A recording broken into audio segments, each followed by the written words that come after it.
Hey girlies, welcome to Girl Tactics. Just a disclaimer, I'm not a doctor or a licensed dietitian or nutritionist.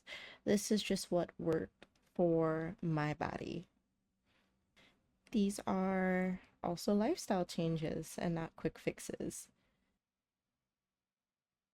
The first thing that I know a lot of people don't want to hear, but it's the truth. You have to be in a calorie deficit until you reach your goal. And then, if you want to stay at the weight that you're at, you have to stay in calorie maintenance. For this, you can go to a calorie calculator online. The one that I used is TDE calculator. Please also keep your height in mind. I know that for me, my friends are a lot taller than me. So when I told them my calorie goal for the day, they were like, "Whoa, that's really low." But they were taller and they also weighed more than me. So their calorie goal was 500 to 700 calories higher than mine. Also, even if you go past your calorie goal one day, you can rectify it the following day, or even for the rest of the week, you can just cut back. It's not the end of the world.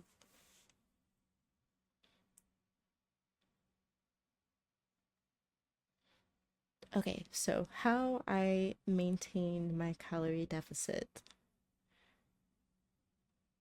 The first thing that I did was increase my fluid intake.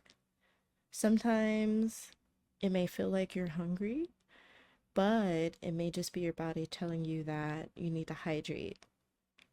So, water intake that includes regular water, unsweetened sparkling water.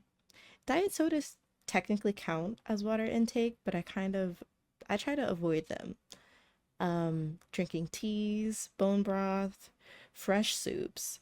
So I like the ones from Whole Foods, but you can also make your own soups if you'd like. Uh, Non-fresh soups, whatever it is that you decide to buy, just be mindful of the sodium intake. The next thing I did was buy a food scale, which I can link below. This made it a lot easier to track what I was putting in my body. Sometimes serving sizes on labels can be like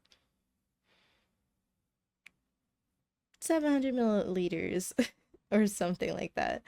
And if you can put the cup that you're gonna drink out of or whatever you're gonna be using, you can put that on the scale and zero it out, and then change the units to milliliters, and then you can just pour in whatever liquid you're drinking. Or it's helpful for weighing fruits, veggies, snacks was a big one, just because it's easy to overdo it on snacking if you're not measuring it. So I would just get like a little Ziploc baggie, and usually the serving size is like 28, 30 grams.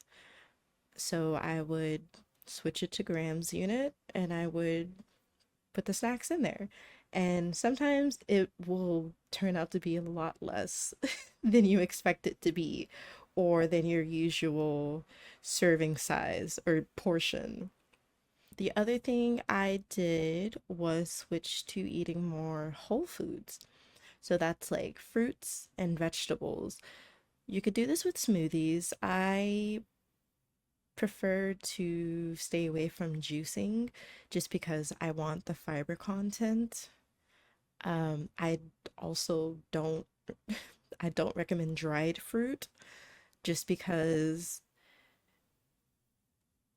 when a fruit is dried, still it retains its sugar content, but it loses all of the water, right? And water in the fruit, and along with fiber, is one of the things that will make you feel fuller, the water content.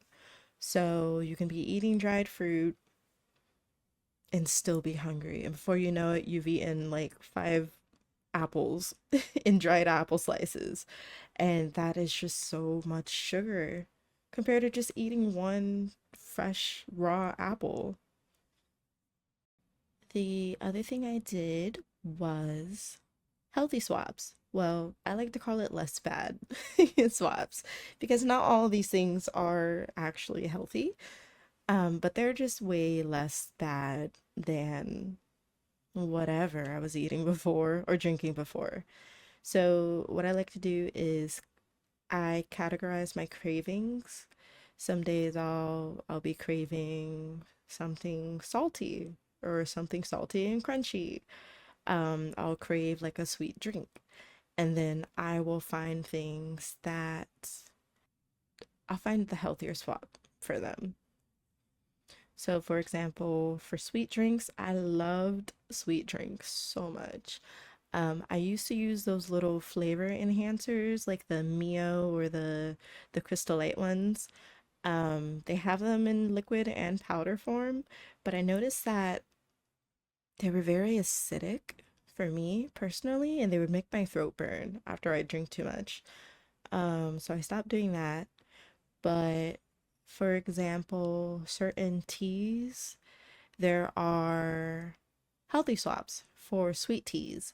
So there are some that are higher in fiber.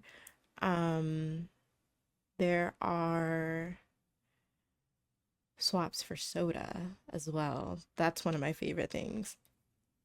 There are a few brands that make prebiotic and even probiotic soda. So prebiotic is it's fiber basically. And probiotic is it's a good bacteria for your gut. I think there are a few other drink options as well. Salty crunch cravings. There are, oh my gosh, I love potato chips so much. But I started buying like the those dried or roasted what is it? The lentos? Harvest snaps. I love harvest snaps so much, but I love the tomato basil ones, right? So make sure you read the labels. And I like the harvest snaps because they are higher in protein and fiber than a regular potato chip, but some of their flavors taste just as good as potato chips, but still measure it out. Still get the food scale just to measure out the calories. The next thing I did was I started moving more. So you cannot out exercise a bad diet. So what I did is I started walking more. It's a great way for you to boost your metabolism. So I bought a walking pad just for indoor walking. Um, if you have a gym membership or you have access to a gym, treadmill walking on incline is great because it's cardio and a little bit of strength training on your thighs and legs, depending on how intense the incline is. I also bought a stationary bike for home. So that was great for me because when I was at a higher weight, walking and jogging killed my knees. But cycling is lower impact cardio. So I bought the stationary bike and I would like drag it in front of my TV at home and I would just be watching shows while cycling. Sometimes I would do medium intensity, but I really didn't have to do too high of intensity because I would be on it for a while. I would lose track of time because I was so absorbed in the show. I also always do some sort of strength training. So, strength training is good because not only are you burning calories with your reps, but having a higher muscle mass means that you burn more at rest. You burn more calories. Oh, and this is one of my favorite. I love fitness video games. So there are a few that you can get on the Switch.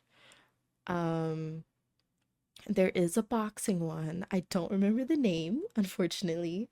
But the one that I used the most was Ring Fit Adventure. And it got me back into running, actually. But there's so much more. It's not just cardio. You can explore worlds, you can do little battles. It'll have you do different body weight exercises. I love that. I love that game so much. But that is all that I have for you today. If there's anything else you'd like me to discuss, or if you have any questions, feel free to leave a comment below. I'll see you next time.